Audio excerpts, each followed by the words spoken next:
Okay, so again, hi everyone. My name is Katie. I'm the co-founder and co-director of AslyumConnect. Today's webinar topic is the future of LGBTQ rights. So basically, it's going to be talking a bit about the LGBT movement as well as AslyumConnect in general and how it kind of hopes to play into that in the future. If anyone has any burning questions, feel free to ask me now. But otherwise, take a look at the agenda. So I do have quite a bit of slides for today, just because we don't have a guest speaker. Usually we do have a guest speaker, but not today. Today it's just me, so lucky everyone. But again, it's supposed to be a discussion, so I'll ask questions throughout, and then if you have any thoughts on anything I say, feel free to chime in. But this is just kind of an outlook on the agenda. So I want to start with talking a bit about LGBTQ rights in the United States. So just giving a brief overlook of the population in the U.S. and then kind of something that I see in being a big part of the future of the LGBT movement, a look at how they define gender and redefining gender, and then a quick look at global LGBTQ rights. Where is marriage equality legal around the world? Where is it illegal to be gay? Then AslyumConnect, just briefly, and then there's going to be some time for any remaining questions or thoughts because I'm not going to be able to cover everything, unfortunately. So we're going to just start with LGBTQ rights in the United States. So these are just some statistics that I got for the LGBTQ population in the United States. It's kind of a hard population to define because obviously it's a lot of self-reporting and not everyone feels comfortable. But as of July 2015, I found a statistic, as you can see the first bullet point. So they found that 1.6% of adults identify as gay or lesbian, and only 0.7% is bisexual. So as you can see, it's a pretty small percentage of the overall population. In the US, it was a big deal with marriage equality last year, coming in on June 26, 2015. But there's been, I'm sure a lot of you are aware, social media, a lot of recent backlash. A lot of people attribute it to marriage equality. Actually, so an estimated 100, over 100 anti-LGBTQ bills are pending across 22 states. So those are bills such as what people are calling the bathroom bills for transgender people. And those bills are highly controversial and are being passed in states such as Mississippi and Indiana were two really big ones. Another kind of big problem with the US is that the percentage of homeless LGBTQ youth is very high. About 40% of them currently identify as LGBTQ, according to the True Colors Fund.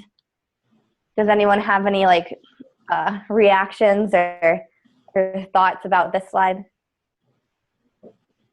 I know I went through it kind of fast, but no? Okay. Well, if you think of anything, feel free to chime in. But if not, I'll keep going. So there's been an overall positive, I think, shift in public opinion in the U.S. So it's interesting, LGBT Americans actually indicate the West. So think California, San Francisco, obviously, as the region with the most social acceptance of people who are LGBT. So in 2013, which is actually quite a while ago, 51% said that there was an acceptance in their Western city or town, which is very good. And then I think there's been a huge shift just over the past decade. So as you can see, it said in 2001, Americans actually opposed same-sex marriage by a margin of 57% to 35%. But then since then, it's steadily grown. Again, we actually got marriage equality last year. And then based on polling in 2016, a majority of Americans, at 55%, actually do say that they support same-sex marriage. So while there are definitely a lot of problems that we will go into, for example, the homeless LGBT youth, there has been, I think, a radical shift in public opinion in favor of at least accepting things such as marriage equality.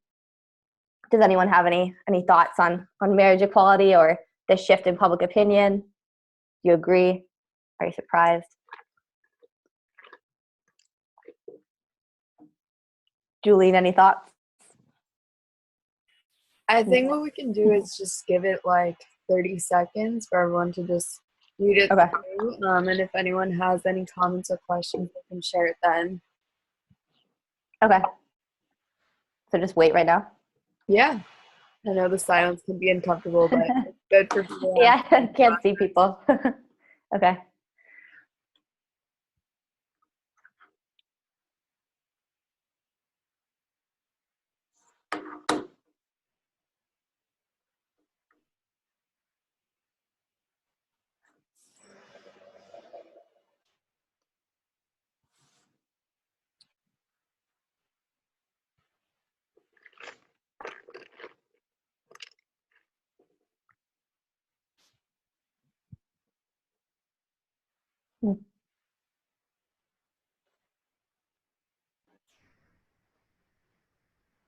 I kind of have a question about Yeah. hi, I'm Abby. Hi. So the first bullet point talking about the West as the region with the most social acceptance, I guess coming from the East, being born here and just being here geographically right now, Yes. is there just a less acceptance, or would you say that it's more of like an outright not approving of it? Yeah, that's a good question. I was actually kind of surprised when I read that statistic myself. I'm pretty sure that they're probably talking about places such as like LA, San Francisco, which are just so heavily LGBT friendly. But if you look at the East Coast, I know like the major cities, I think, tend to be basically anywhere geographically tend to be accepting, at least in my view. From what I've heard from other people, it's usually more of like the rural small towns that you have trouble. So think like rural Indiana, maybe don't have as much diversity, but places like, Washington, D.C., Boston, New York City, all on the East Coast, I think are very friendly. So I think it's more of a rural urban kind of divide, and just the diversity you get, the just being exposed to different types of people. And then also just a generational thing as well. I don't have it up here, I probably should, but I think younger Americans if you look at the polls, they are increasingly in favor, no matter where they are. So, okay, that answers your question, but yeah. Awesome. Thank you. Does anyone else have any other questions before we go to the next slide?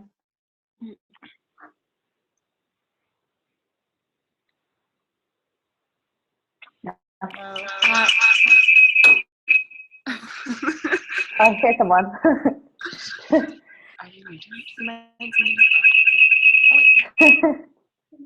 you guys have a question? Yeah, sorry. I'm trying to ask you a question. So can you hear me? Buzzing. Do you want to try to write it in the group chat? I can see the group chat now. It might be easier. Sorry about that. It suddenly worked, I think. Oh yeah, I can hear you kind of now. I was trying to, okay, I'm gonna write it. Okay. Okay. Oh, is that better? Yeah. Oh, perfect. Okay, so do you think that the acceptance of LGBTQ people or groups is kind of pretty split between Democrats and Republicans, or do you feel like they're also kind of the middle? That's a good question. I don't get myself in trouble here.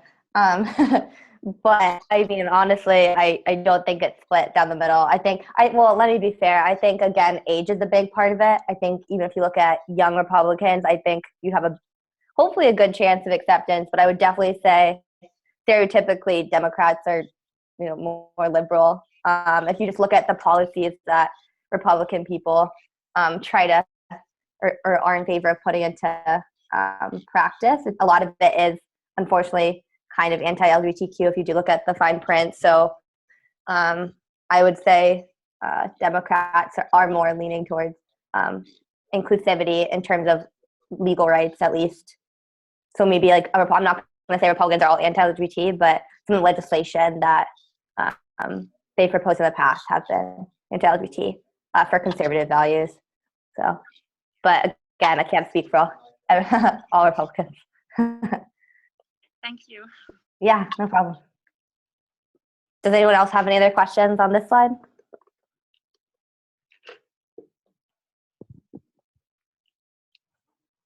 If not, I'll go to the next slide, but those are two very good questions, so thank you.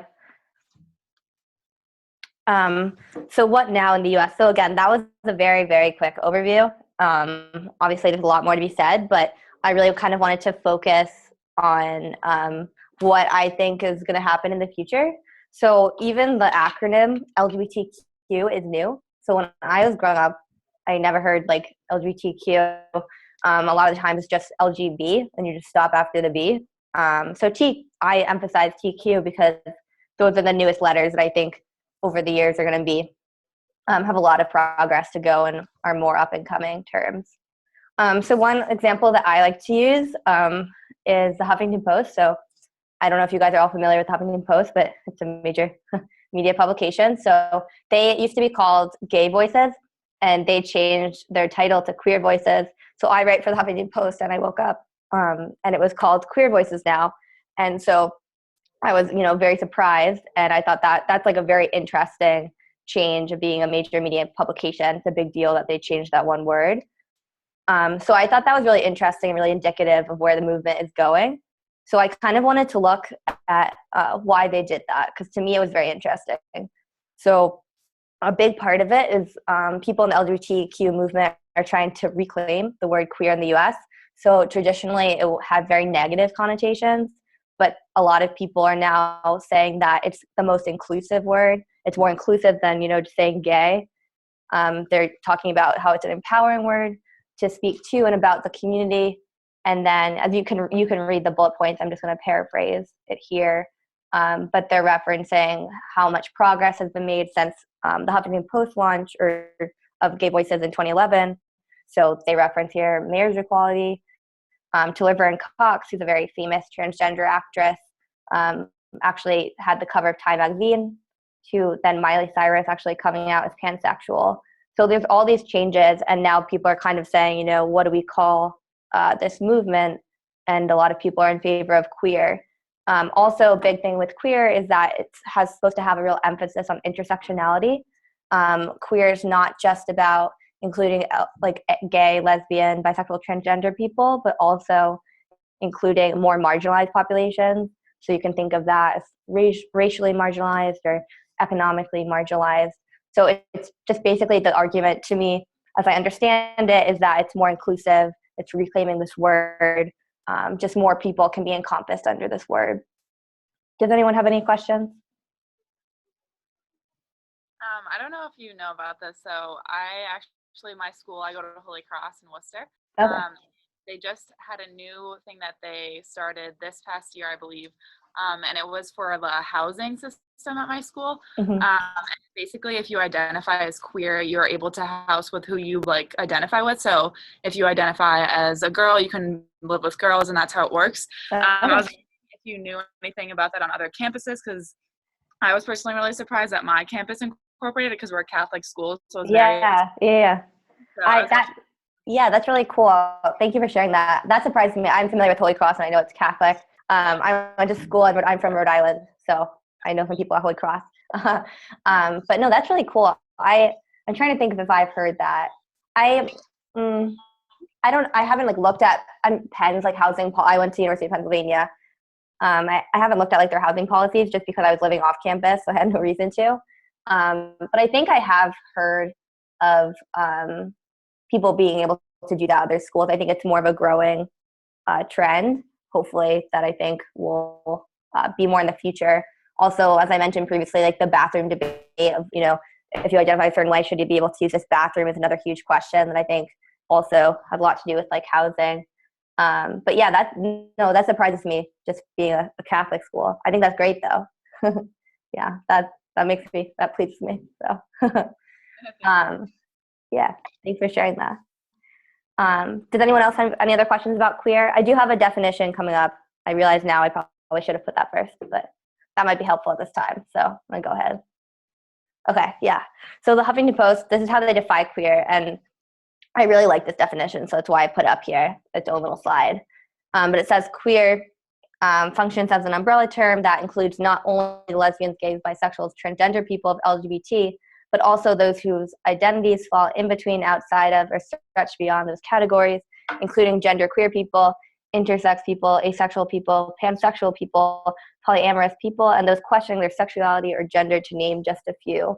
So again, it's like this emphasis on inclusivity. Just being LGBT, people are saying, is not even enough. You need to actually include all of this. And so this kind of leads into my argument that now the LGBT movement is not just focused on sexual orientation, but there's been a huge push, at least in the US, about gender identity. And so kind of queer, but also gender fluid, all these new terms have been kind of evolving. And I know from just this year, I think it's gotten a lot of attention. I know that personally, I had never heard of some of these terms, and I'm like actually in the acronym. So I think it's great that they're starting to get more publicity. Huge celebrities like Ruby Rose, and even transgender people like Laverne Cox have been doing great things for visibility. So we're just going to talk a little bit about that. So again, kind of shifting gears from sexual orientation to gender. So gender in the LGBT community, I call it redefining gender, and we'll go into a little bit why.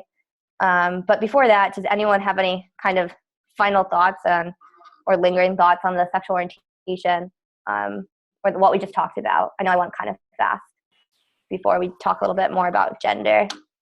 I actually have a quick question. So Yeah. was there any visible resistance to reclaiming queer from yeah. the queer yes. community, and if so, what was the reasoning behind that? Oh yeah, no, there's tons. Obviously, I think this is a type of huge decision that I think I brought the Huffington Post, because when they did that, the pieces that they actually published pieces on the Huffington Post going against that and being very, very angry that they changed the word from gay to queer. I think the rationale behind that is that just not everyone, queer is a very strong word, and some people want to try to reclaim it. Other people are they have very kind of sensitive, they've heard it in the past, they don't want to hear it again. They've maybe been called in a negative sense growing up, so they don't want to be associated with this word and be called themselves queer. Sometimes it can also, I think for other people I've heard some people saying that has more gender connotations. So if you're just gay, maybe you don't feel queer if you're a cisgender gay person. For me, I can speak from personal experience. When the Huffington Post changed it from gay voices to queer voices, I wasn't against it, but I definitely had a moment of, now I get to change that on my, gets to refer to me. I think I'm probably in favor of it just because it is more inclusive. But again, I think the argument is just not believing that you can successfully reclaim the word, and not wanting to kind of think about how it was used in the past and not wanting to be associated with it. Does that make sense, Julie? Yeah, absolutely. Okay. Yeah, but now we're going to talk a little bit more about gender, and that kind of is, to me, would fall under the queer definition. So big questions. Julie knows I had presented at a different webinar. So I think it was the Gender and Equality Joint webinar, and I kind of gave a little bit of this. So I'm sorry if anyone tuned in twice, but I'll try to make it a little bit different. So there's big questions in society, such as who's a man, who's a woman, and then who gets to decide this. So I think this is a very interesting question. So gender and binary society. So this is what a man and a woman might look like in gender binary society. Obviously not everyone is David Beckham, but I think most people would call him a man. And then this is a family and gender binary society. So just the point here is that there's 2 children, and then a wife and a husband, mother and a father. So just briefly, a gender and binary society. So it's basically the classification of sex and gender into 2 distinct, opposite, and disconnected forms of masculine and feminine. So it's basically the social boundary. I'm just reading out the slide now. That discourages people, that's important, discourages people from crossing or mixing gender roles, or from identifying with 3 or more forms of gender expression. Also, under the binary model, I think one of the most destructive things about the model is that people assume that sex, gender, and sexuality are assumed by default to align. So obviously this is not always true for a lot of people, which we're starting to see with more celebrities actually coming out with differing identities. So this classification does not always encompass individuals who are born with non-binary reproductive organs, and may actually exclude those who identify as LGBTQ. Does anyone have any questions about the binary society? I know it's a lot of terminology that not everyone's familiar with, but basically just think of, how most people, I still would say the majority of Americans kind of identify without thinking. You're kind of just brought up in it, how you think of a man and a woman. That's kind of how I understood it. I have a question. Sorry. Funny feedback, that's okay. So I do a lot of LGBTQ work also, definitely not on your level, which is like fantastic. But I've never heard the term third gender, and I was just wondering if you could elaborate on that. Yeah, so I'll go a little bit into that. I'm looking at it right now and I'm like, third gender. I think that's kind of more, it's probably talking about terms such as like gender fluid, and I see genderqueer right next to it. I've never heard of it either. I think that's just something that person decided to call that, probably encompass, they were like genderqueer and then kind of ran out of words. But right now I'll go into a little bit more, but I think people are coming forth more and more with differing terms. So people are kind of starting not to just try to define themselves within a certain term. If they feel that the specific term doesn't define them, then they're willing to like go create their own term, which I think is a very cool movement and definitely very, very controversial.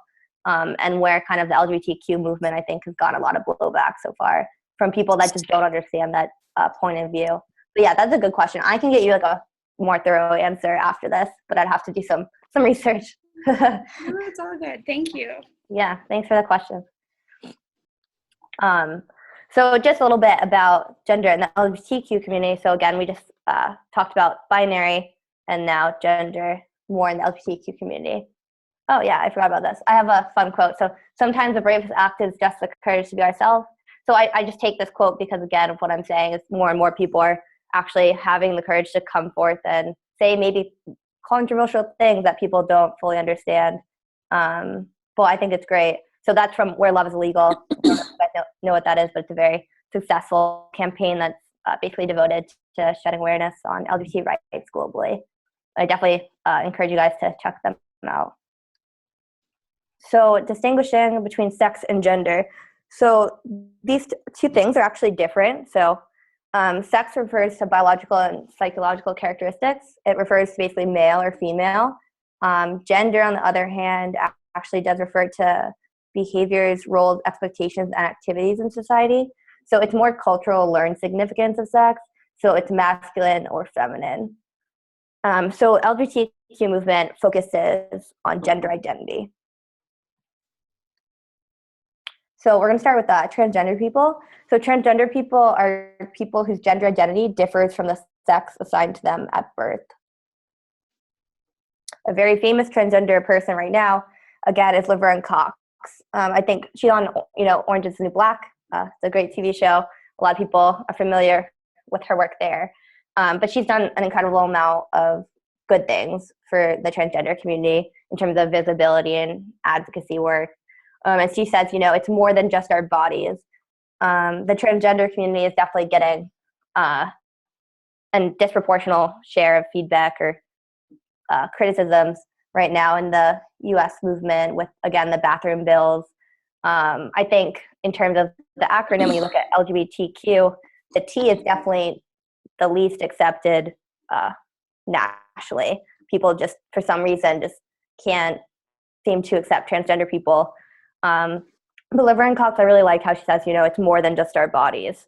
Their argument is, I obviously can't speak for transgender people. I'm not transgender, but their argument usually is the same as, someone with sexual orientation. Like, I was born this way, I can't change it, which I think is a powerful thing to keep in mind. Then you also have a more controversial figure, Caitlyn Jenner. I'm sure a lot of you are familiar with her. So she said, I'm saying goodbye to people's perceptions of me and who I am, but I'm not saying goodbye to me. This has always been me. Again, I think that's really powerful, the way she put that. As you can see, she's on the cover right there of Vanity Fair. She's gotten a lot of heat just for people saying that She's not a good representation of the transgender community in the US because usually they're very economically marginalized. So she's actually had some, been able to afford more kind of surgeries to make her look a certain way that a lot of people, unfortunately, don't have the money for. But I put this up here because of the part where she said, "I'm not saying goodbye to me." She's always felt this way. She hasn't been able to express it. So again, just transgender people, it's not always safe in the US to be a transgender person. So this is a really striking statistic to me. It was taken from Time magazine in 2015. So it says transgender people are 4 times more likely than the general population to report living in extreme poverty. Nearly 80% of transgender people report experiencing harassment in school when they were young. So, I mean, again, I think a takeaway here is that it's still very, very difficult to identify as transgender and be accepted into the U.S. society. So just another quote from Time. While images of Caitlyn Jenner received a standing ovation and accepting an award in a Versace dress might seem to herald a sunny time for transgender Americans, most of them are still greatly disadvantaged socially and economically. I think that is definitely something important to keep in mind. Does anyone have any thoughts on Caitlyn Jenner? I just have a question. Sorry. Yeah. Okay.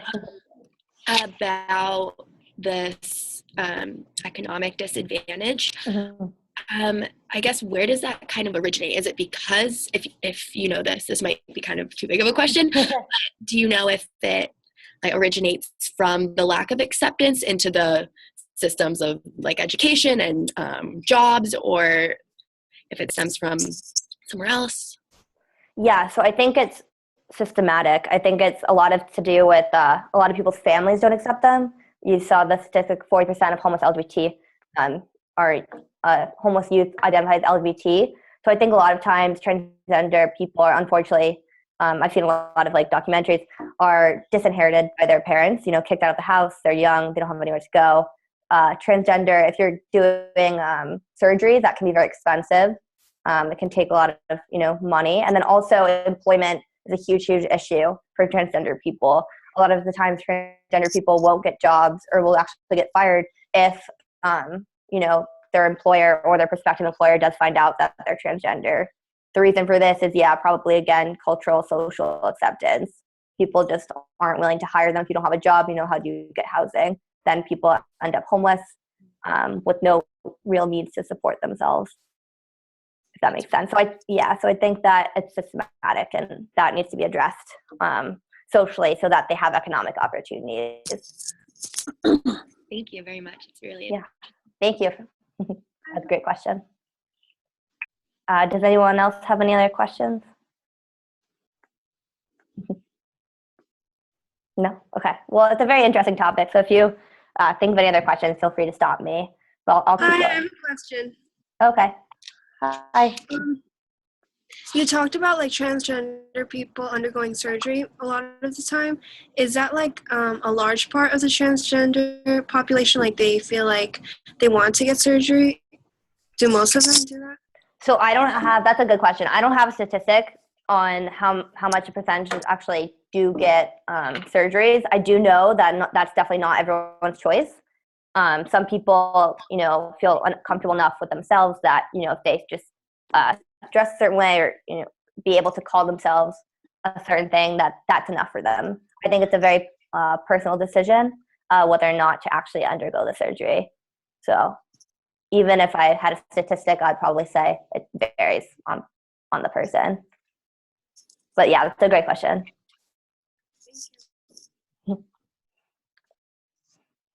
Okay, so just a bit of a summary slide on what I think transgender people in the U.S., the state right now.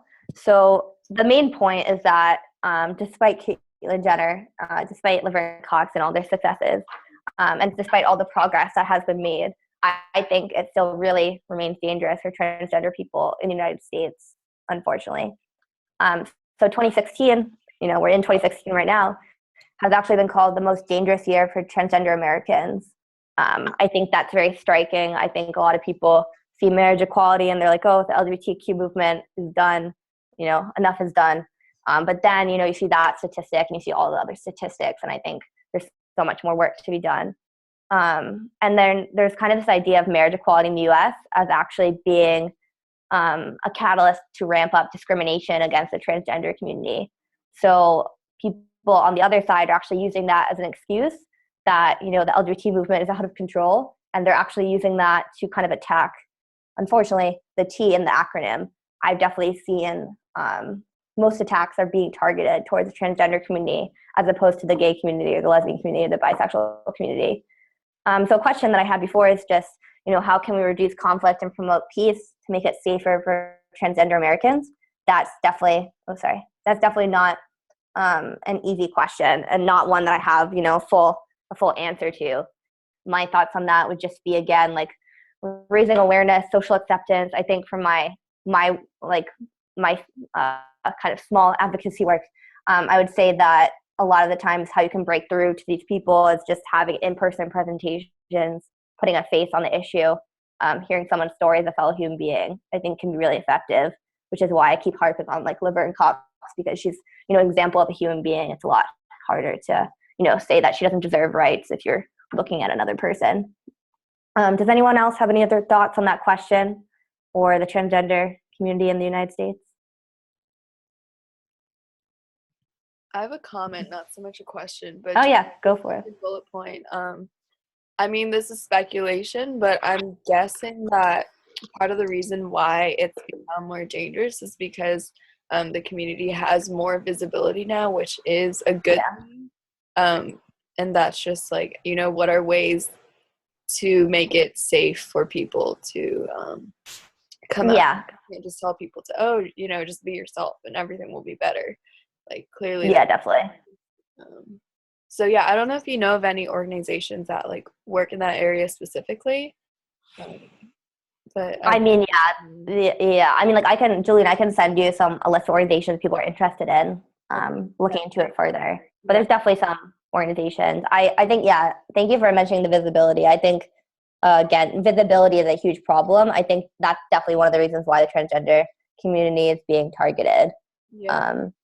Because unfortunately, a lot of times people can't walk down the street. Like, maybe I can walk down the street and no one knows I identify in that acronym, but if a transgender person, sometimes they walk down the street, people are getting assaulted all the time because, they don't look or act a certain way that other people think they should. Mm-hmm. But yeah, visibility, that's a great point. Thank you for that. Does anyone else have any other thoughts? Yep, go ahead. Yep. So I think that like visibility for like gay people and lesbian people, when celebrities did come out as gay, like it prompted like more social acceptance. But why do you think it's different for transgender people? That's a good question. I think, again, it's just newer. I think it's that like celebrities coming out has been happening for like really happening for like several years at least. This transgender movement kind of just exploded in 2015 to me. Like, that's really when like you were seeing like some of the first like really prominent people. So I think that it's just kind of in an earlier stage of development. And I think that all the time, like, you're going to get blowback, like unfortunately, in an early stage social movement. So I think it's just, again, I think they're kind of way behind for whatever reason. So it's more new to people, and people tend to, unfortunately, just have a hard time accepting something that they haven't seen before. I guess fully understand. But that's a great question. I'd actually love to hear if anyone else had any other thoughts on that question. That's a good question. A hard question. A good question. I'll give you guys like 10 seconds to see if you guys have thoughts, and then we'll move on.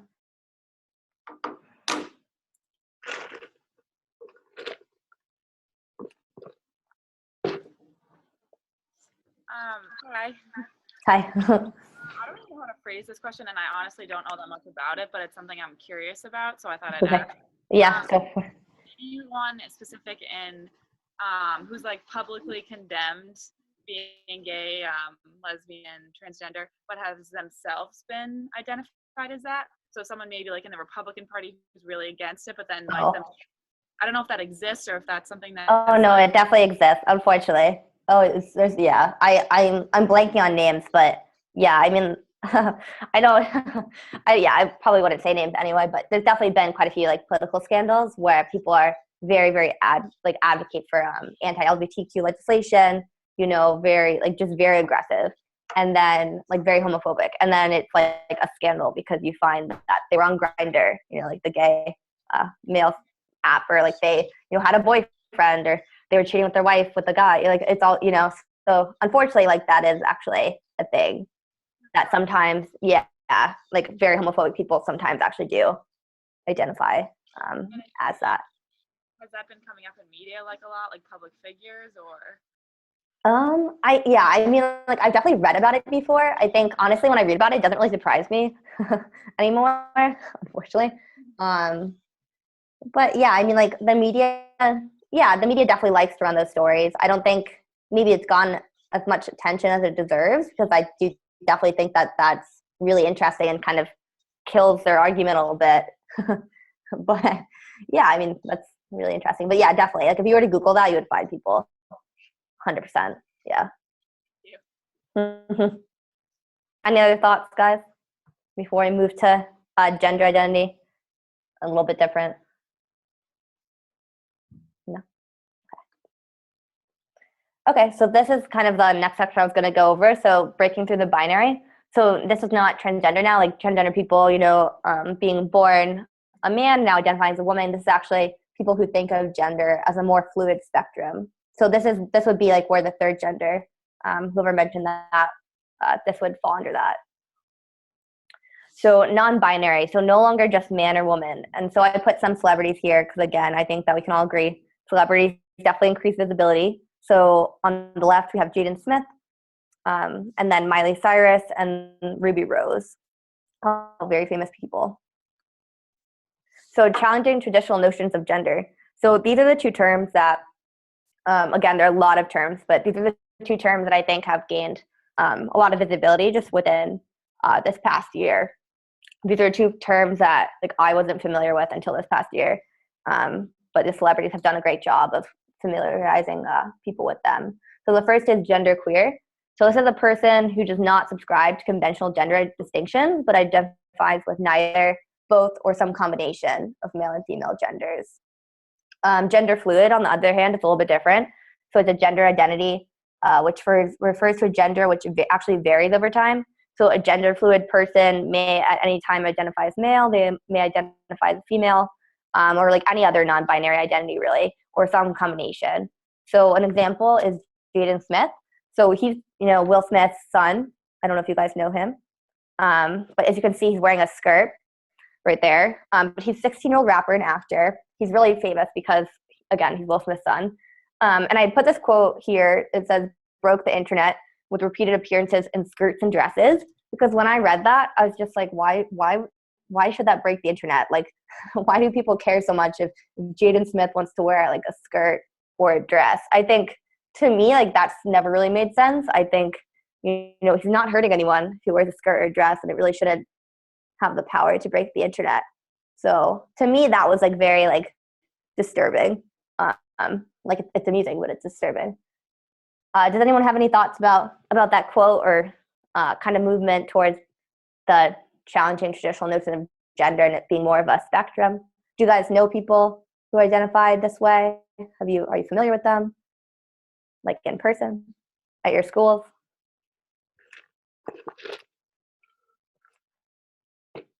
No? I'll reappear. Hi. I did a lot of theater, which shouldn't be a qualifier, but I feel like people are more open to at least being honest with their identities in that community. So I encountered a lot of people that did not adhere to the binary. Awesome. Ways. Yeah, very cool. Did you find it helpful to understand it when you like met people that identified that way? It definitely made the situation more approachable, just because for the longest time I felt like I couldn't talk about it just because I didn't have anyone that was involved in my life in that way. And it definitely makes me more cognizant of I get it's not like it shouldn't be scary or unapproachable. It's No. very part of life. Yeah. Yeah. No, that's great. Thank you for that. Yeah, no problem. Yeah. Yeah, I mean, in my experience, I definitely think that the people that are comfortable talking about it have like a family member, a friend, or something like that, that identifies that way, and suddenly, it just becomes, oh, my sister, my brother, identify that way, and they're still the same person. But yeah, I mean, like gender queer, gender fluid, again, it's not maybe as visible as the other things. And I think, at least in my experience, when I talk about these terms is when people kind of, get scared and like draw back, and because it's more new. It's like the trend, like I highlighted the T and the Q because it's more new. And they're rising towards acceptance, but it's definitely not all there yet. So now I just took some quotes from the famous celebrities that I had. So again, Ruby Rose on Orange is the New Black, like, became so famous after that show. So she says, or they say, for the most part, I definitely don't identify as any gender. I'm not a guy. I don't really feel like a woman, but obviously I was born one. So I think, again, like if you want to understand these identities, you should talk to the people who actually identify with them and see what they say about it. Miley Cyrus. So Miley Cyrus, again, was a huge deal because, as Hannah Montana, a lot of people just kind of assumed she was a straight cisgender woman, and definitely not now. So Miley says, I don't relate to being boy or girl, and I don't have to have my partner relate to boy or girl.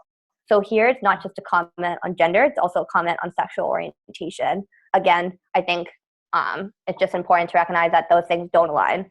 That's probably the biggest, or one of the biggest problems with the binary, is just assuming that if you identify as a woman and you like men, it's a problem. So again, just the point of that was that there are many different combinations of gender identity and sexual orientation. For instance, Miley Cyrus identifies as both gender fluid and pansexual. So that's a combination that if I said that to someone 3 years ago, they would be like, what? Like, no. So I think that's just kind of it's great that she's done that. Miley has been a really good force for good. She started a charity in LA to help homeless LGBT youth, and now has kind of given a little bit of visibility to two terms that people just would not know like 2 or 3 years ago. So I would say that's pretty positive. And then again, Ruby Rose. I'm a fan of Ruby Rose, obviously. But Ruby says, the takeaway is that only you know who you were born to be, and you need to be free to be that person. And I put that there because I think that increasingly that is kind of the mantra of the US LGBTQ movement, that only you know who you are, and that it's a basic human right to be able to be that person. So that's why I put that there. Okay. Does anyone have any, before we kind of move to a very, very brief summary of the global LGBT rights, does anyone have any lingering thoughts or, something I missed, something that you don't agree with about the LGBT movement in the United States? That was a very quick synopsis, but. I have a question. Yeah, sure.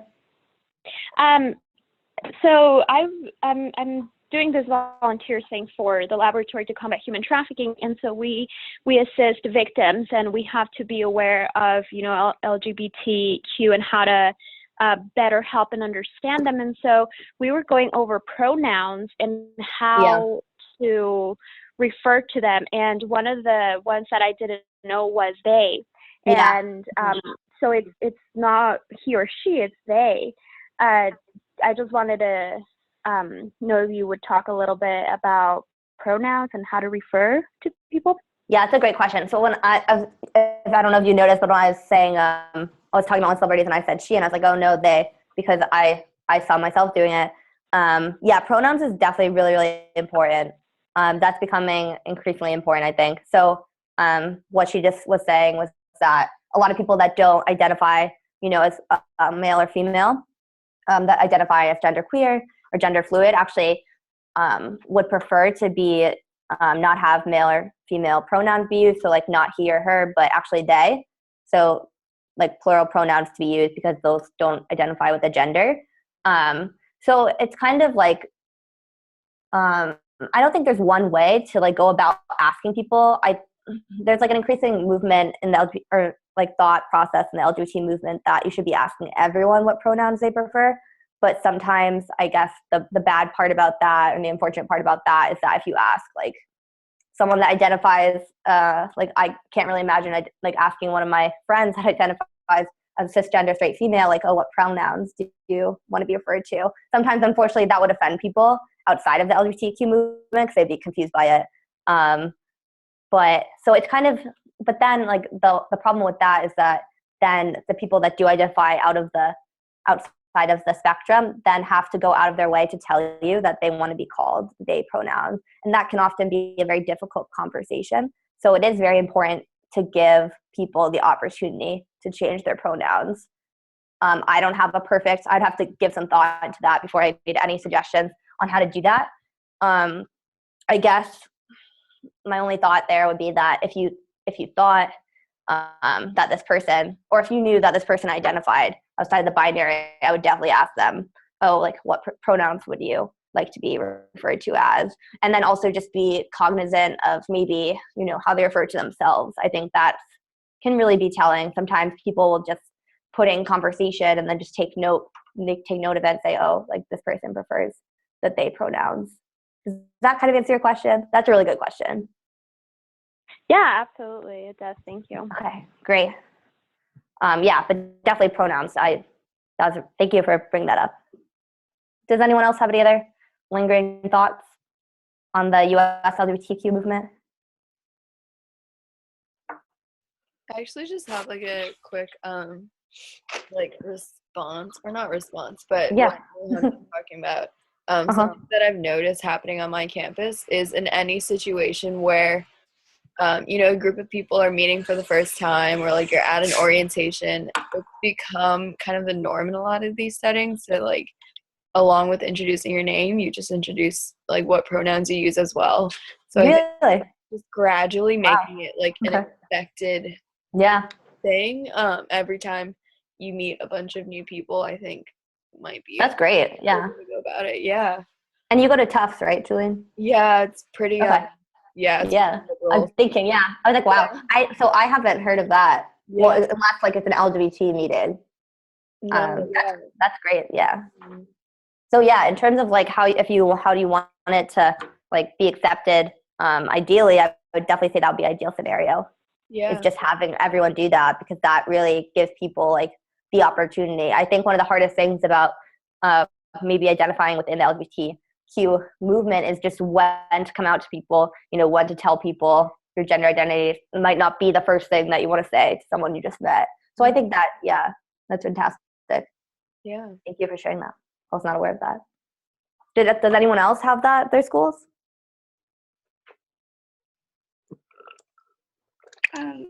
Yeah, I actually wanted to say something about pronouns also. So just went in April, there was a conference at Hampshire, I'm not really sure, in Amherst, Massachusetts. Okay. And actually when we filled out name tags, we had to put our preferred pronouns right underneath.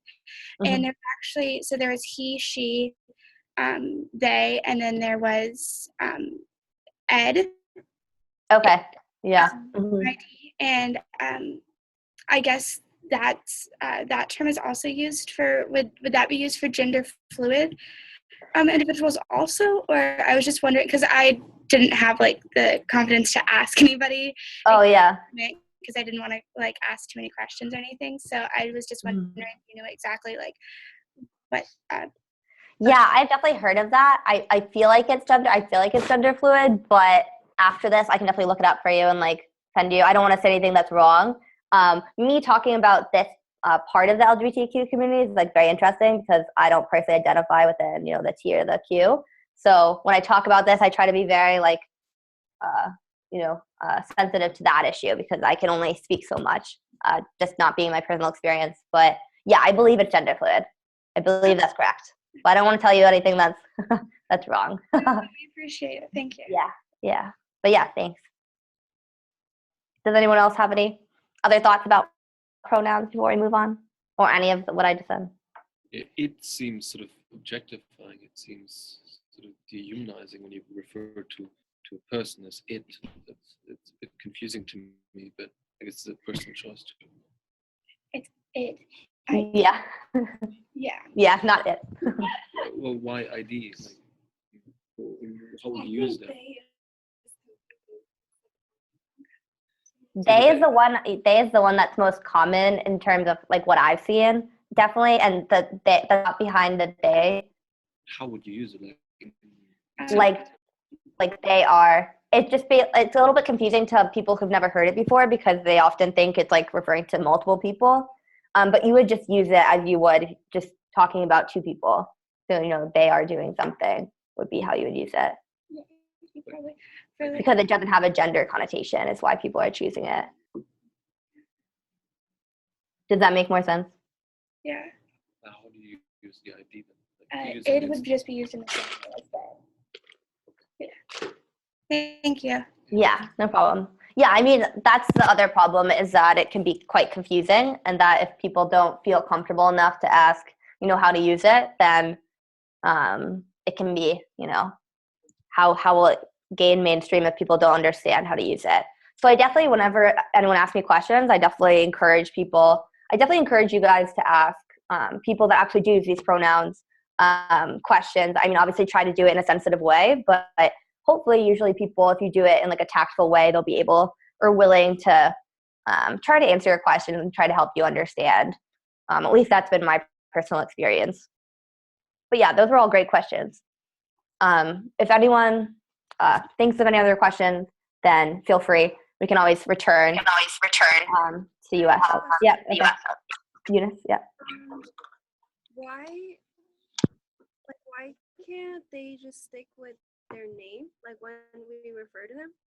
Like why is they necessary? Is there like a situation where we can't use their name? I think it's probably just because anyone doesn't use their name all the time. I think it's also like if you don't say that you don't want to be called like by if Ruby Rose didn't ever said that she didn't want to be called to her, people would just call her like they wouldn't. There'd just be an inevitable instance where someone was like she. I think that's probably why. And so for people that identify outside of the binary, that can actually be a little bit, I think, kind of a sensitive issue and even like a little bit traumatic if you're trying to not identify the gender and you're being consistently referred to as she by other people. It can kind of undercut your identity. So I think that just in terms of being comfortable with yourself, they just don't want to hear themselves being called that way. So that's, I think, where the they comes from because of the inevitable instance where someone's going to use a pronoun to describe them. But that's an interesting question. Mm-hmm. I mean, when in doubt, yeah. I mean, that's also an interesting point. Cause, like, when in doubt, like if you don't know someone's pronoun and you don't feel comfortable asking, I think when in doubt, use their name. Like that's good. And then you can figure it out, But yeah, I mean, I think pronouns is definitely up and coming. Hopefully it's going to take on more. Do you guys hear that echo? Is that just terrifying? I don't know how to fix that. Julian, do you know how to fix it? No, I'm gonna try to mute some people, but that's Okay. absolutely terrifying. I felt like a monster. I was like, Jesus. Okay, I think it's gone. I did nothing, but You fixed it, Julian. You did all the credit. Kathleen, it does sound like one of those voice transformers. Yeah, I know. I was like, Jesus, it'll scare everyone. Okay, well, we've already spent like an hour on this, so I'm gonna keep going. So now it's gonna shift more to global LGBTQ rights. You'll notice when I go over the global LGBT rights that I definitely have more content with the LGBT rights movement in the US. That's because I live in the US and that's just, what I know. And also globally, it's just really, really hard to address the entire global landscape. Obviously, there's so many different countries. It differs from country to country, but we're going to go over just kind of a really broad overview. And then I would encourage anyone who is from abroad to chime in here. That's what I was kind of counting on, and just let us know how it is in your country. So as you can read on this slide, that was a U.S. movement. So obviously, while there are problems in the U.S., like it's unsafe for transgender people, obviously it's not perfect with all the anti-LGBTQ laws trying to be passed right now in response to marriage equality. It is better than many parts of the world. So in many parts of the world, having the wrong gender expression and or sexual orientation, it does remain fundamentally unsafe. So this is going to be a little bit about global LGBTQ rights. So this, I don't know if you guys can see this, a little bit small, but I'm going to show you guys two maps because I don't have time to dive into like the intricacies of each country, unfortunately. I would love to, but I can't. So this is, a lot of people do measure, I also want to comment, like a lot of people do measure like progress by marriage equality. That's a very controversial measurement. Not all people think that way, but I've just decided in the efforts of time to show you guys where same-sex marriage is legal. So this is just a map. As you can see, the red is 20 countries where same-sex marriage is now legal. This is updated in 2016 by the Human Rights Campaign, so I'd say this is pretty accurate. So as you can see, the left side of the world is like all red. There's obviously a huge discrepancy here. I think, when you see this map, like there's like Africa, what's going on, like, like all of the right side. It's pretty startling. And then this is just, this is a map, and then this is just from the Pew Research Center, and it's just, I wanted to give you guys a little bit more of like the names of the actual countries where marriage is legal, but also the dates, because I think that's interesting.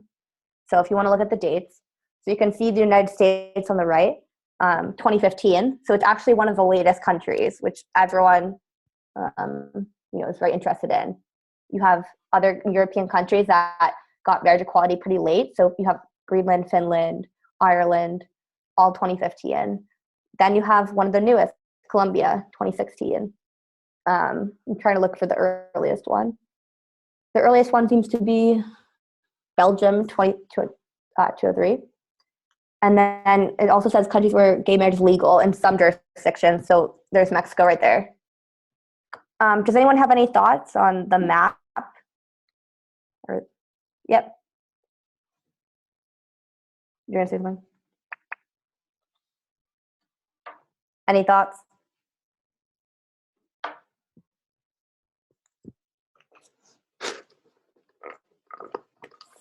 No.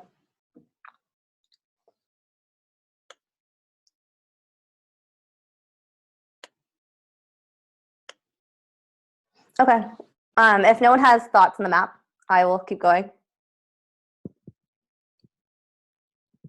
Okay, so that was marriage equality, but obviously there's still tons of people living in countries where it's illegal to be gay. This is a slide that whenever I present on AslyumConnect, I put up this slide. So this statistic is 2.79 billion people still live in countries where being gay can lead to imprisonment or death. And I put this slide up here because these are two people that live in Russia, and they were actually beaten for being gay in a protest for their rights, a peaceful protest where police actually beat them. So this is the other map from the Human Rights Campaign updated in 2016. This is where criminalization around the world, where is it illegal to be gay? So let's just go back for a second. So again, this is the map where it's, marriage equality is allowed in the world.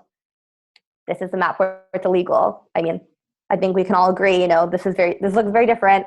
The left side is definitely, if you want to generalize, the left side is definitely where in the world you want to be if you're gay or identify as different gender identity.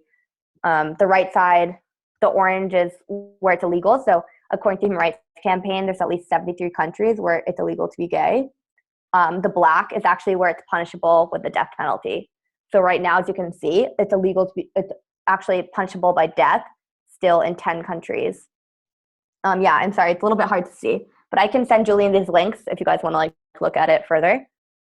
But I think, so Africa is a very difficult place, obviously, still. Does anyone have any thoughts on this? Either where it's legal versus where it's very dangerous? I want to give you guys 20 seconds to think about it. I have a question. Yeah. Just in looking at the spread of where it is, do you find that it's more common simply because of the fact that there's probably stronger ties to just a general sense of religiosity in these countries? That's interesting. I think that has a big part of it. I think it's like cultural, even if it's just not religious, like just very ingrained stereotypes. For whatever reason, like it's just very, I don't know if it's only religion, but I definitely think religion probably does play a part in it. But I don't have a great answer to that question. But that's a really good question. Does anyone else have any other thoughts on that question? The role of religiosity and why it's illegal to be gay in places like Africa? I do. Sorry. Okay. So there's this great documentary that actually really helps, will really help me understand the criminalization in Uganda. Okay. It's called Kwame Kuchu, and I guess I can link it in the chat. But if it's a documentary that follows the anti-LGBTQ bill that was being passed, and it's a great documentary. The way it's set up is it really explains, it follows a lot of the activists, and it really explains why it's like this, where it stems from, how the culture perpetrates it, and everything. Yeah, so if you want to learn more specifically about where it's from, I would definitely say watch that documentary. Yeah, that's awesome. Thank you. Yeah, I'm definitely going to put that link in the chat. That'd be great. Yeah, I mean, I definitely agree with it's very cultural. That's what I've heard. It's hard, when you talk about global LGBT rights, because I do think each country is different. So I don't like to speak too much to that, I think. But the people I've talked to, it's unimaginable, the cultural divide when you hear it from the Western perspective. So does anyone else have any thoughts? I have a question. So with the U.S. recently bringing marriage equality, do you think that has sparked or possibly will spark migration to the U.S. as, I guess, your whole project of asylum seekers? Yeah. Do you think that a main reason for seeking asylum is because of their status in that acronym, or do you think it's they're coming for other reasons but also need resources because they do identify as LGBTQ? So AslyumConnect, there's different types of asylum seekers. You can seek asylum for religious reasons, political persecution. AslyumConnect helps people that are specifically leaving for persecution based on sexual orientation or gender identity. So yeah, these people are coming just because it's very, very dangerous to be gay or identify as a gender. So that's the primary reason. I think why they're coming to the U.S. Is because even though, the U.S. has tons of problems when we look at it, it is just so much better than where these other people are. So yeah, I think, that would be the answer. Do you have a follow-up? I have a question. Yeah. Yeah. I'm sorry.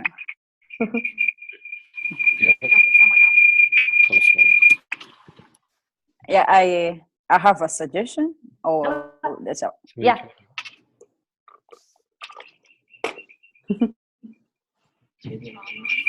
Sorry, I think I have someone else's. Yeah, you want to try now? Hello. Hey. Yes. My name is Olive Morsone. Yeah. I am in Africa, so I want to speak about the situation, the current situation in Africa. Is it my turn to talk? Yeah, please do. Okay, right. Yes. So I am in Kenya now, but my point here is we still have cultural challenges. So it's so hard. This is still a long journey to go because nobody can accept. If I go to the society, I say that I am, for example, a lesbian. Jesus, I swear to God, even my family will just kick me out of the house and I will not be accepted. So many gay and lesbian people live in hide. They can't come out and speak, I am this and this. For example, in Uganda, it's just, even the president himself said we don't accept this officially in Uganda. When they see you, they know that you are one, they kill you with stones. They slow, yes. In my country, in Rwanda, where I came from, when you say you are lesbian or gay, they will just, nobody will speak to you. They will just leave you. They will just say this one is evil. They will call you devil officially, and nobody wants to be associated with evil, like with someone who is evil. So I wanted to ask you guys, what can be the solution that we can put pressure on the African governments to allow people to be who they are, to allow people to be, if I am gay, I am a gay, if I am a lesbian, I'm a lesbian. I believe that human right, every human, even every human being has a right to be who she is. So, and another issue is that, so when you speak to people, you say, oh, for example, I'm a lesbian and I can't speak it. They will say, oh, look for asylum in USA. But my point is, how long will this happen if all people in Africa who are lesbian or gays are seeking asylum in USA or in Europe? So what will be the future? Are we not killing the future generation? Right. Because it should be something sustainable. It should be something which the future generation, people who will be born, people who are from that community will feel like they are free and they have freedom to be who they are. So my point here, my question to each one of you is that, how do you guys think that we Africans who are here in Africa, who want this to be official, accepted in our governments, what can we do? What can we do? Because I don't want to keep saying, everybody, if you are gay, go to USA, go. So we want to do something sustainable for the future generation of Africa. Thank you. Yeah, no, thank you. Thank you so much for sharing that. That's a really important perspective. Just being from Africa, you want to hear from people that are actually living in the country. I think that's a really, really good point. I think a lot of the asylum seekers that come to the US are actually, they're advocates in the country. Like you said, it's very, very dangerous, and they have to come to the US because their life is in danger. But I mean, I definitely understand your concern that if you take all the LGBTQ people out of Africa, how is that movement supposed to grow in Africa? The thing that's coming to mind for me is I actually have someone I know who lives in Iraq. It's a very dangerous place to be gay. He started an organization called Iraq Queer. And it's an online website basically where people on the ground in Iraq, I think it's the first LGBT organization in Iraq. But they basically started, it's dangerous, but they started basically an online movement because it's dangerous to do it in person, where they're asking people in Iraq who identifies LGBTQ to maybe not share their full name, but to share their story. It's a little bit like where love is illegal, because they think that by humanizing the cause, that's the way to get through to people. So I think that they're, putting pressure on community members that don't agree with it, but also government by having this website where there's all these really powerful and emotional stories of what it's like to be gay, and challenging people to look at those stories and then say, oh, you're still evil. I think that, to me, has been one of the most effective strategies I've heard of, where you're living in a country and it's just so dangerous, because we don't want to put, obviously, anyone's life in danger, but then how do you do that? So I think that technology is going to play a pivotal role. And I can definitely give Julian the link to that organization, because I think maybe it'd be really interesting for you to look at Iraq Queer and what they've done in Iraq. That's just one suggestion. Does anyone else have any other thoughts on that? Because that's a great question. Yeah. When Dan Savage was asked, he's an advocate in the US, when he was asked why it's so accepted, why being gay and lesbian is relatively accepted these days in the US, he said that it's because of all the people who came out. Yeah.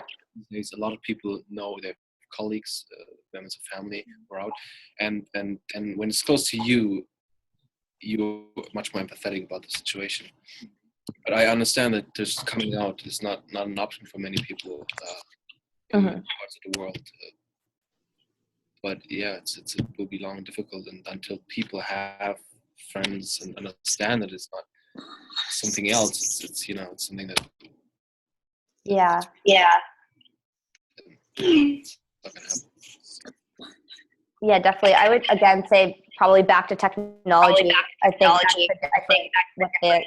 I'm echoing now, but with the younger generations is that you do have the platform, like again, like Iraq Queer and Where Love is Illegal campaign, where they actually have people put pictures, but they're living. A lot of people from Africa actually participate in the Where Love is Illegal campaign, but they put pictures of themselves and they'll like cover their face, so that they can share their story. It's a very moving story, but then they don't share their full name. Their identity is preserved.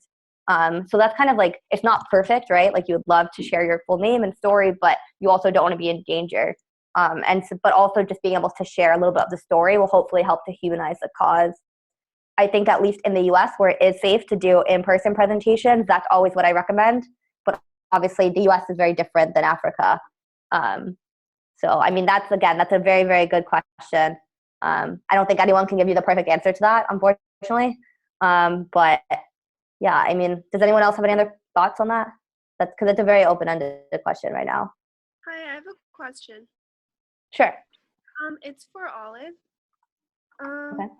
I wanted to ask you, like, is it just the high officials and like the police who are against LGBTQ, or is it everybody think that younger generations are more accepting, or do you think that there's like any progress? I was not hearing you clearly. No, what I said is that it pains me that the West has a contribution in this, that some of the animosity, some of the hatred towards gays and lesbians in Africa comes from Christian preachers, Baptist preachers from the US who came there and tried to tell them that they're possessed and so on. So in Uganda, the law that was heavily influenced by preachers from the US. There's the law where they try to get the death sentence, and it's unbelievable. And I think that's something where the US has to do something.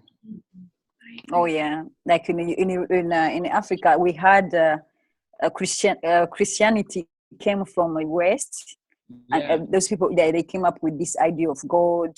But my point is that who's God? God even himself, I think, respects human rights. Yeah. So yes. So yeah. So what is surprising? For example, my mom is a pastor. She has a church in Rwanda. So what is surprising is those same people, they came in Africa and they taught us to obey God. And then what happened after we are obeying God? The Africans, we had religion tradition where we were praying our gods, different gods. But now the point is that mentally Africa we have this culture that this is how things have to be done. Mm-hmm. And then that church came up with the idea that now it is so much protective that at the point in churches, I have never seen any lesbian or any gays in any church. Because if you say that in churches, they will just kick you out of the church because it is an abomination in Africa to be a lesbian or to be a gay. Yeah. I don't know if I'm answering your question. No, it was more of an observation, but yeah, no, it's interesting to hear that. Thanks for sharing. Yeah, thank you so much for sharing. That was, I think, very, very helpful and very eye-opening. I also like the comment about associations. I've seen like several documentaries about like just in America, like LGBT homeless youth, and a lot of the times it is that informal association. People are kicked out of their homes for being a certain sexual orientation or gender identity, and it's the informal associations or connections that really gets them through the hard times. So I definitely think that, yeah, that's extremely important. In terms of like on the ground social change, unfortunately, that takes time, and there's really no one way to do it. And it is kind of just about, people coming together and putting a face on it, but it's extremely dangerous. So the tactics behind that are very, very difficult. Does anyone else have any other thoughts on this slide where it's illegal to be gay, or any of what's been said or shared so far? I have a few comments. I agree that social media campaigns, as you said, they're doing a pretty good job in being effective in raising awareness and making it more acceptable to accept everyone. But there's also, I think, So you know that, of course, there's over 190 countries that are member states of the United Nations. And I think that would possibly be one of the ways for the UN to really enforce it and make it international law to accept everyone and in their offices in every country. And because I think it's also just a lack of political will to really accept and enforce the human rights of everybody, despite of sexual orientation. So to me, I think that would be one of the possibly fastest and one of the most effective ways to do it. But I know it would be very complicated since there's, again, over 190 countries that are member states. And, you know, there's contrast with beliefs and religion and whatnot. Yeah, definitely. I think one of the differences there too is that, you know, you couldn't have an international law or enforce an international policy, but just, at least in my experience, the on the ground social change is a different story. And it's just about what you said about enforcing the laws, I think would be the most difficult part, you know, coming into a country where it's very socially unacceptable and being like, even if you had a law tomorrow, I think it takes a while, unfortunately, to change people's minds. I think that, you know, the US right now is a great example of that. You know, marriage equality was passed, and then you had people like Kim Davis stand up and say no, and, you know, still, even, you know, it's a law, but just not accepting it in certain parts of the country. So I definitely think that it would help, but it would be very, I would love to hear people's thoughts on how to like implement that on like a local level, or like on the ground instead of like the policy level. But yeah, that's a great point. Mm-hmm. Does anyone have any other reactions to that point? Yeah, or Yep, go ahead. I would like to suggest something. Mm-hmm.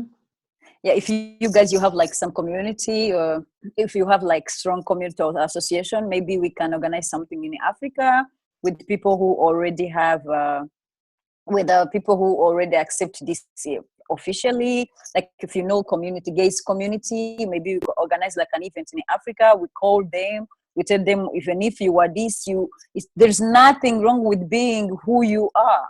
And then if we can tell them, because we have a lot of them, but even if they don't come publicly, and then we organize something, I don't know, but I think there's something we can do. Yeah, I definitely agree that there's something. It's just, you definitely want to make sure it's like safe for you. You're like on the people in Africa. But yeah, I mean, like I would love to hear like any brainstorms of like what you have in mind or how you can execute that on the ground. I definitely agree that, you know, having people come together and coming out publicly is like very powerful.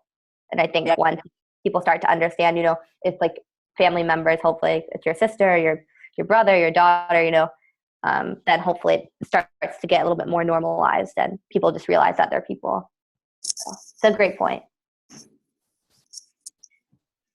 Anyone else have any other last thoughts on the global LGBT rights movement? Again, this was very brief. It's just hard to talk about it in such a large context. But thank you so much to everyone who shared their stories. That was super helpful.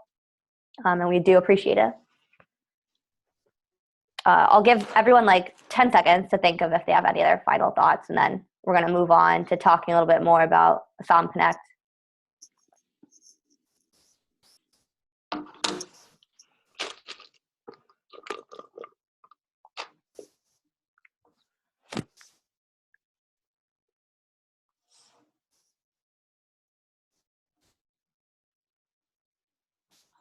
Okay, well, I'm going to move on. But if anyone has any other thoughts, like please, again, like feel free, just like unmute yourself and just chime in. Oh, okay. So I just had a few just pictures of the campaigns I was talking about, I guess, before we move on. So this is from Where Love is Illegal. It's just a picture. This is one of the most moving pictures I've seen. So it says, facing questions about his sexuality, Amqua, a gay man married a woman. It's a good, and this picture is very moving, but it's just a really good indicator of what actually happens, right? Like you don't have the option of being who you are, so you're forced into a stereotype, which obviously can be very spiritually inhibiting and destructive. Wow. This is, yep, do you have a comment? Okay, so this is another where love is legal shot. So again, like they're not showing the face because it's dangerous. But this is someone from Brazil. So it says Shine's lesbian from Brazil. When she was 15, she was raped by a classmate to learn to be a proper girl. I put this up here because, again, corrective action is unfortunately, corrective action is when someone finds out you're gay and they try to make you have sex with the person that they think you should be, attracted to in order to change your sexual orientation. Obviously, that will not work. But it's a really unfortunate reality. And I think that when people hear this type of story, like it gets people very enraged, having a young 15-girl raped legally and officially, especially a lot of the times by government officials, is very destructive. Does anyone have any thoughts on those two stories?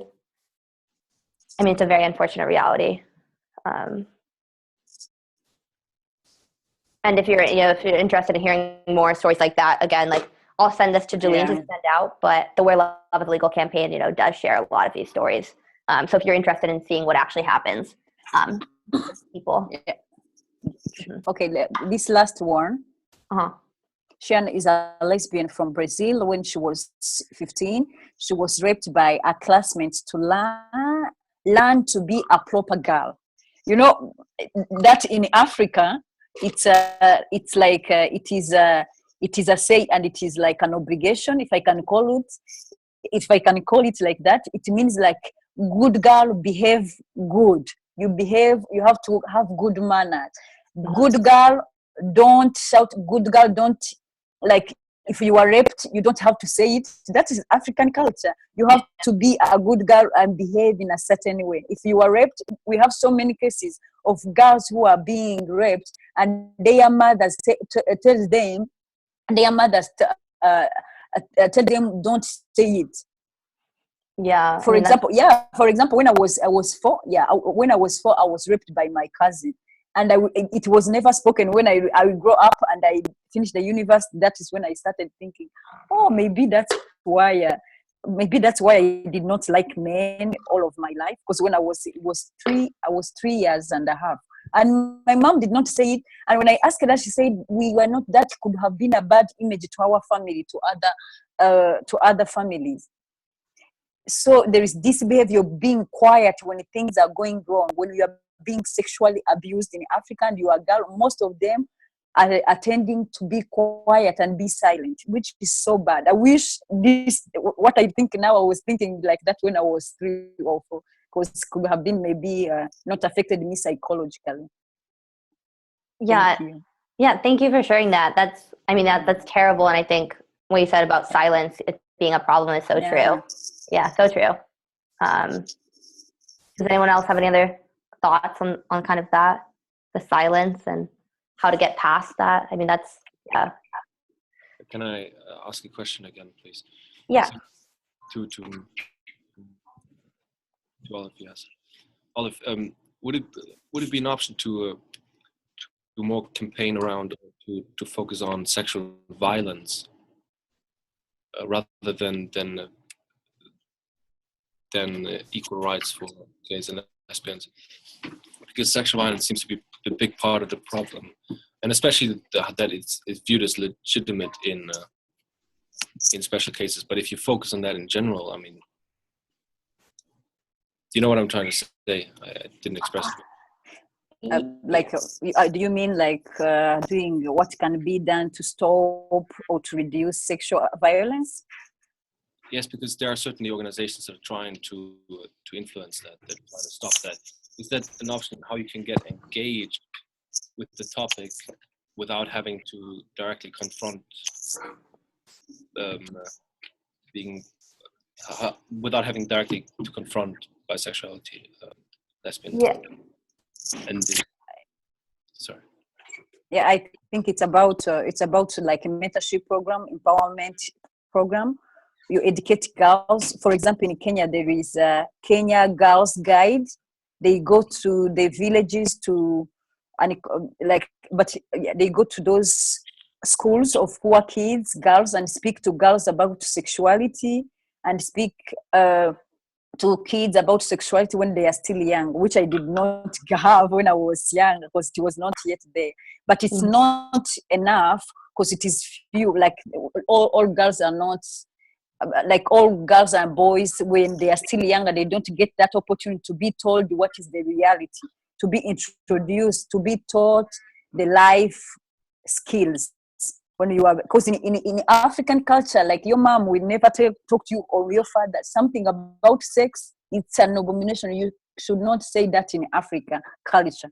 You can't tell your child about, you can't speak to your child about sex.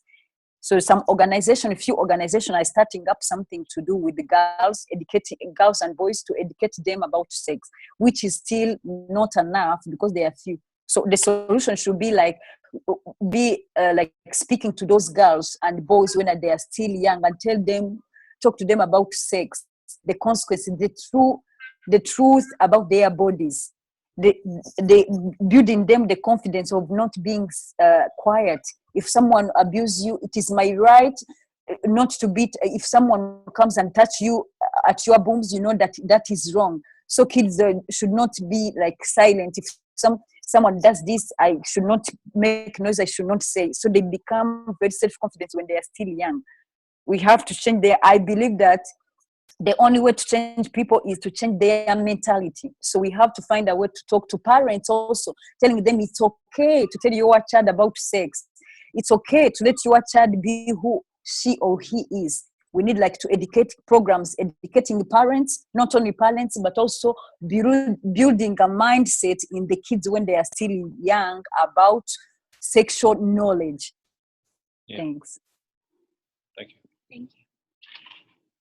Yeah, definitely. I think also just going off of that, that's still a big issue in the U.S. Sexual knowledge. A lot of the times, sex ed classes, in middle school and high school are not LGBTQ inclusive. So then people don't have knowledge if they identify that way. But yeah, thank you so much for those questions, that discussion.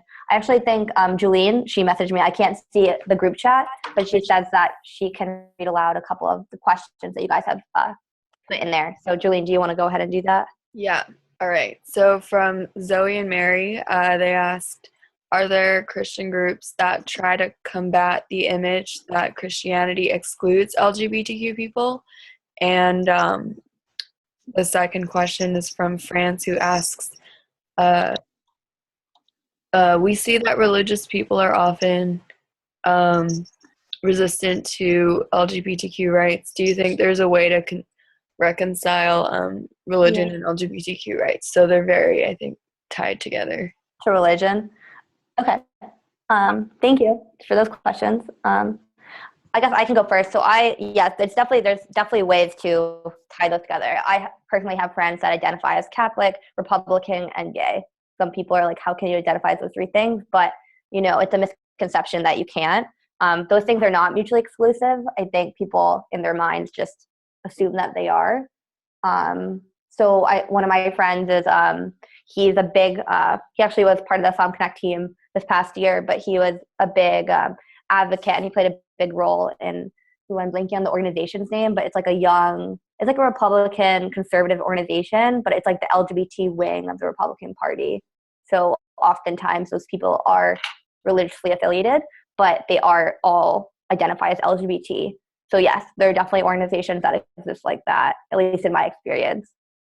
Does anyone else have any other thoughts on those questions? Do you guys know of Christian groups that are LGBT inclusive?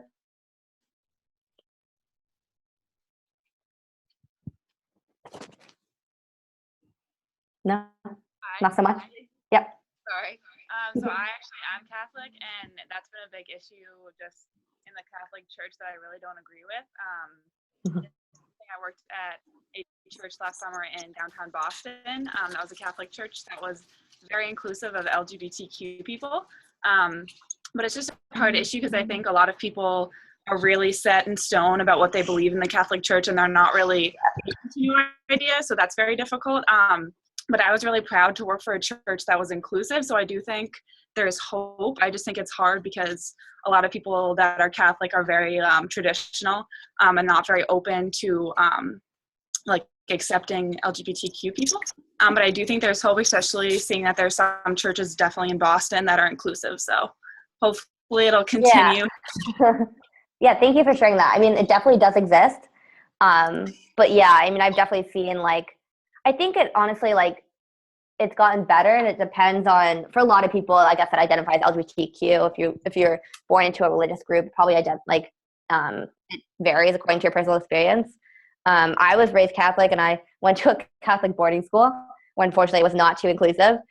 So it kind of framed my view of maybe that religion, but I definitely have friends that are Catholic and are happily Catholic and happily LGBT, and don't see why those things can't be together. And I think that, to me, is the view that people should be working towards. And I definitely agree that those do exist. But I think that, I think that people need to be, I guess, more vocal. I think in terms of visibility, it'd be great to have more like Catholic people that are also saying, you know, I'm LGBT inclusive and everyone should be equal. So yeah, that's a great point. Does anyone else have any other thoughts on the role of religion? Julian, did we answer both of those questions? I don't remember like what the specific questions were. I would say pretty much, but if those who did ask the questions want like further clarifications or have follow-up questions, you're welcome to share them. Mm-hmm. Yeah, I'll give you guys like 15 seconds to think about if you have follow-up thoughts or questions for anyone here.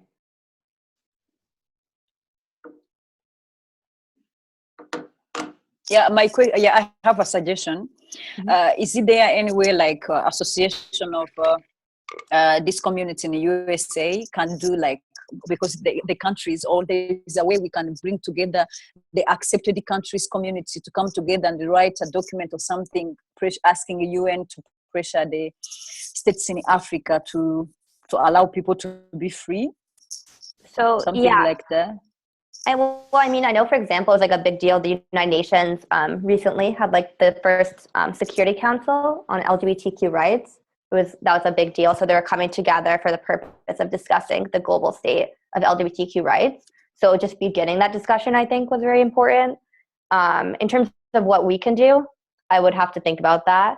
I was wondering if the person who suggested the UN in the beginning, I don't remember your name, sorry, but do you have any thoughts on this?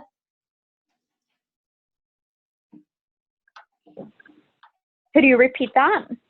Do you have any? About United Nations? Yeah.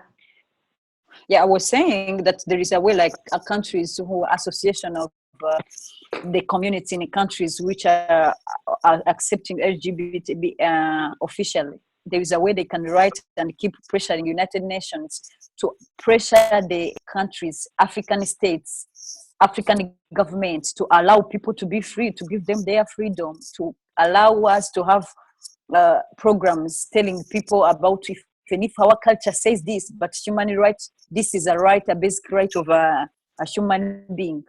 So that even you should see if the states, if the governments can accept, it will be very easy for the population, the citizen to accept. So we're asking United Nations to pressure African heads of state to allow this to be in their country, to allow people to be free in their countries.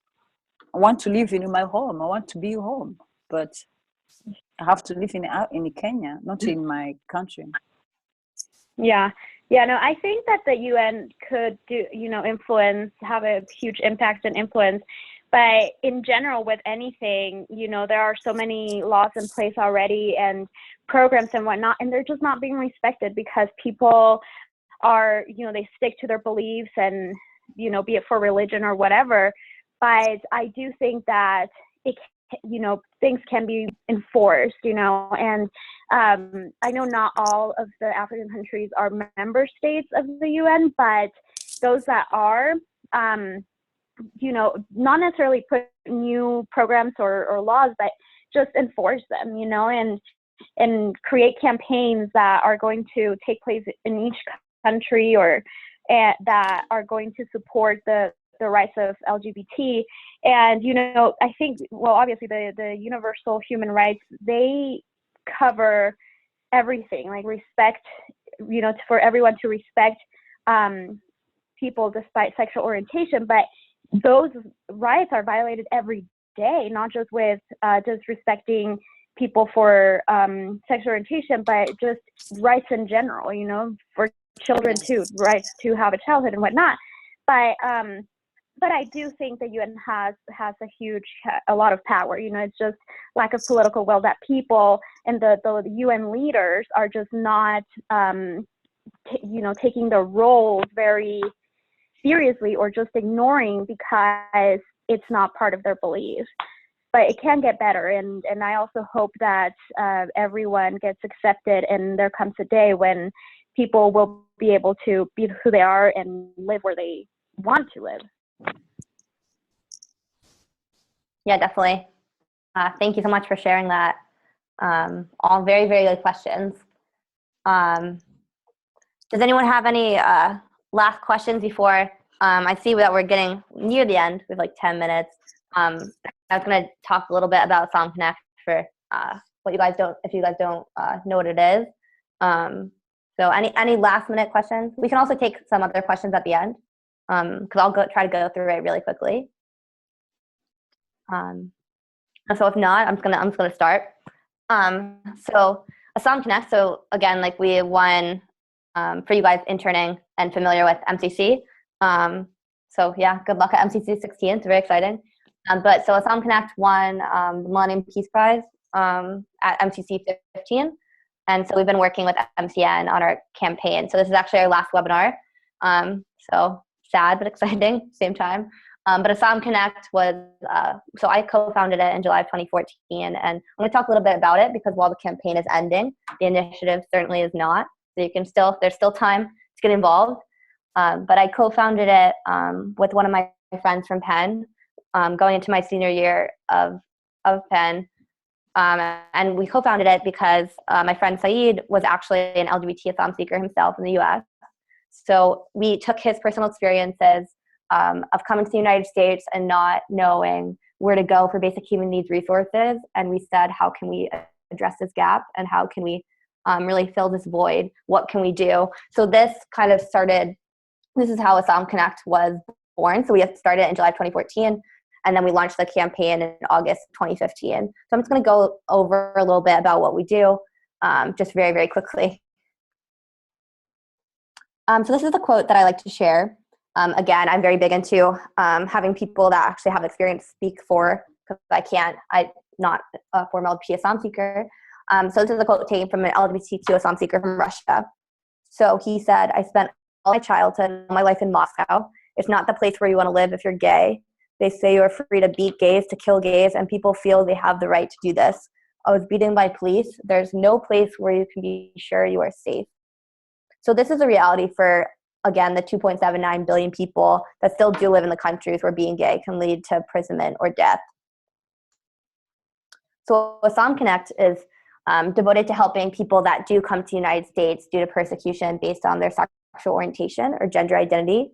And this is an infographic that we have on our website, so you can go into more detail later. Estimations right now, so the US government actually doesn't track how many people actually seek asylum due to sexual orientation or gender identity. But the estimate right now is around 300,000 LGBTQ asylum seekers that live in the United States. It's an extremely vulnerable population. They often have nowhere to go. Many of them do end up homeless. They can't work.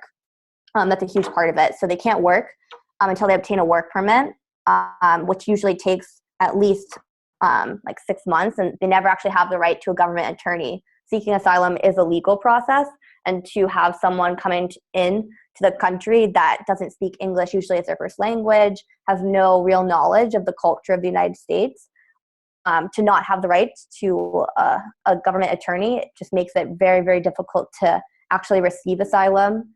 I've talked to legal professionals that have actually said, sometimes LGBT asylum seekers, like a Russian asylum seeker has to actually represent themselves in a court of law against, another US-born trained attorney. Obviously, that does not end well for them. So again, it's just an extremely vulnerable population. These are people that are coming to the country just to be who they are.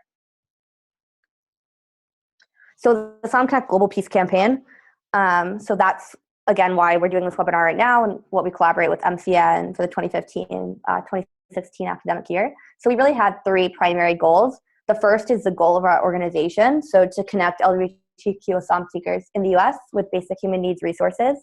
The second was to raise awareness for LGBTQ asylum seekers in the United States. A lot of people are not aware of them. And then third is to, I should say, start to end or help to end global stigma surrounding the LGBTQ community. As everyone pointed out here, there's an incredible amount of stigma worldwide. And as we talked about, both in the US and globally, the movement is far from over. So this is just, I'm not going to go over all of this, but this is just AslyumConnect's major milestones, what we've done with the help of MCN and the campaign. We're, a relatively new initiative, but I think we've been able to hopefully do a lot in the past year, and we hope to do even more going forward. So just some highlights I'll go over. We released our catalog 2.0 for Seattle, Washington in February 2016. So I'm going to go over the catalog, but the catalog is our primary thing that what we do. So the catalog is the first online centralized database of service providers for LGBTQ asylum seekers in the United States. So we've been building that over the past year. We launched it for Seattle, Washington, and right now we're piloting it. So I'm going to go over that because I think that's the most important thing that we do. So again, our primary goal is to connect LGBTQ asylum seekers in the United States with service providers that have the resources, information, and knowledge to help them. So this is what we started with. So the picture on the right, as you can see, is not technologically advanced, but it was the beginning of the catalog when Saeed and I, before we had a team, before we had advisors, before we had all of our partnerships and funding and campaigns, we wanted to release something tangible on the web because this issue is time sensitive in the sense that there are LGBTQ asylum seekers right now in the United States that need help. So again, the catalog, as you can see there, is the description we use. The first online centralized database of service providers useful to LGBTQ asylum seekers in the United States. So basically what this means is if you're an asylum seeker and you don't know anyone, you arrive, say, in Seattle, and you don't know where to go for food or housing, for social support, for counseling, for internet access, to do your laundry, to shower. They don't know what resources are LGBT friendly, what is asylum friendly, meaning, they're free and accommodating and don't require IDs, because oftentimes LGBT asylum seekers don't have government issued identification. So we actually verify service providers and make sure that they meet certain criteria, active, LGBT friendly, and asylum friendly, and then we list them by category. So an asylum seeker can come onto our website, click on what type of service they need, and then have all the contact information right there and access that resource. So the catalog is piloting in Seattle, Washington. Initially, it was, as you can see, it listed medical, social, counseling, legal, and other services. So it was a very preliminary model. And then, okay, so this is the impact of even what you just saw there, the catalog 1.0, even being so simple as it was. So this is Tom, a 31-year-old LGBTQ asylum seeker from Jamaica. Again, not his real name, just to protect his identity. But he said, "Thank you so much. I was trying to gather information such as yours, but this is the most comprehensive I've ever read." I think to me, this is when we really noted, before we started this, we did a needs assessment, and we had my co-founder's personal experience not being able to get the information he needed. But this was like really the first time, one of the first testimonials we took, where I said, this could really make such a difference in a lot of people's lives. So with that, we, and with the help of everyone, we launched the AslyumConnect Catalog 2.0 in February 2016. On the right is a picture of what it looks like if you were to go on our website right now. So it features new search functions and improved visuals. As you can see, it looks a lot better than the catalog 1.0. We also developed an updated verification system for the resources that we actually put in there to make sure that they're all safe for LGBTQ asylum seekers, that they're active, LGBTQ friendly, and asylum friendly. And so we're continuing to pilot it in Seattle, Washington.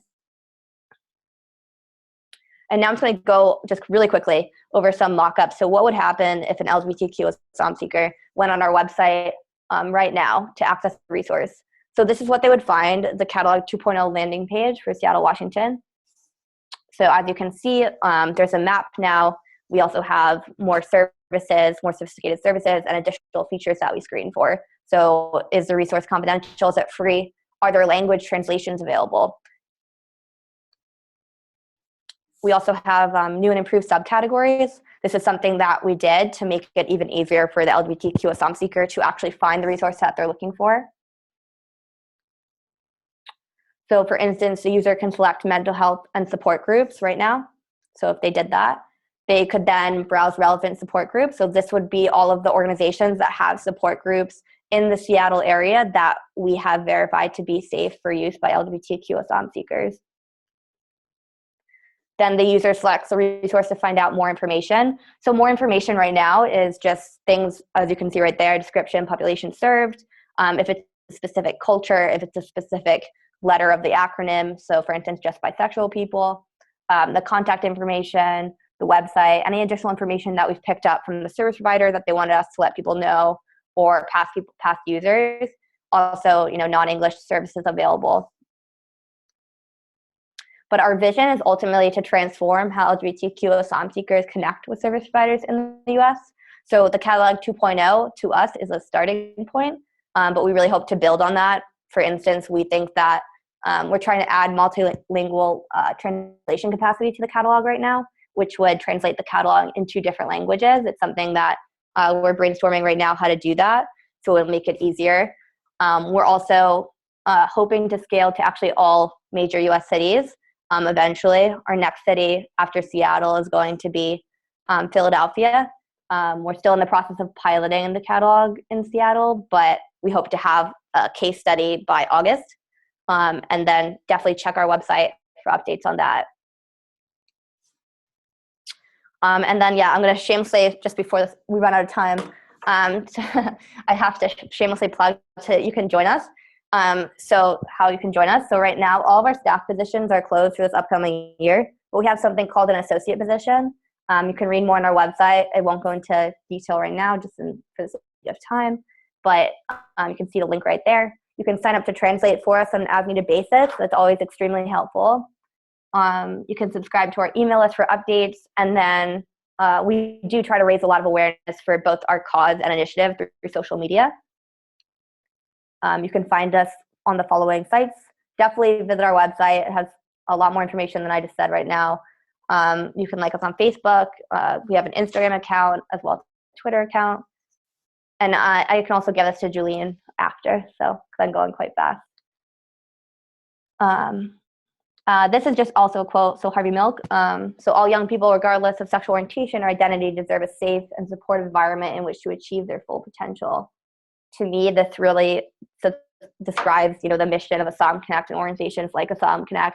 And I think it really is a good summary of what everyone's been saying, that everyone deserves a safe opportunity and chance to be who they are. Oh, and this is a collage that I made. So again, we like to think of it not as an LGBTQ issue, but really as a human issue, as a basic human right to have whichever sexual orientation or gender identity you were born with. So these are actually all pictures of LGBTQ asylum seekers. The woman on the left is actually one of our advisors. So I wanted to put this together just to show you that LGBTQ asylum seekers are as diverse as anyone. And they're just people like everyone else. So we, join a movement for a more inclusive society. As I said before, the campaign is ending, but the organization certainly is not. So we'd love to have anyone join us or, help us raise awareness on social media. I'm always be able to ask questions. And that was a really quick overview. And I see we've run out of time, but if anyone has any burning questions or thoughts, this would be the time. But thank you to everyone for joining. Thank you for leading this conversation. Thanks. Any burning questions before we all?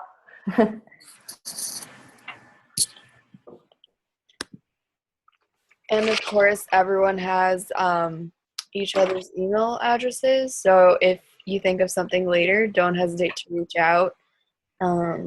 This is obviously an ongoing conversation. The webinar may be ending, but it doesn't just stop here. So thank you, all of you, for tuning in. I hope, you got to learn something. And everyone was so reflective and forthcoming with their insight.